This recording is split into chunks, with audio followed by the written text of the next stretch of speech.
Сальвадор Дали бір сөзінде ең алдымен ескі шеберлерден сурет салуды және жазуды үйреніңдер деген екен. Дәл осы қанатты сөзді өз шығармашылығының бойтұмарына айналдырған дарынды тұлғаның бірі, әрі бірегейі Әбілхан Қастеев. Оның биік таудағы мұз айдынында картинасы құдды автор табиғатқа құран құстай биіктен көз салғандай керемет салынған деп өз дәуіріндегі дарынды әріптестері естелік қалдырған.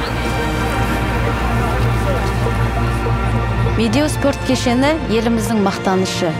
Қастеев шығармашылығының айрықша ерекшелігі сол: пішіндер, текстуралар мен бөлшектердің өте көркем, ұқыпты өңделуі. Түстердің өзара үйлесіміне, бояулардың қанықтылығы мен бір реттілігіне, перспективаның құрылымдық жүйесіне мән беріңізші.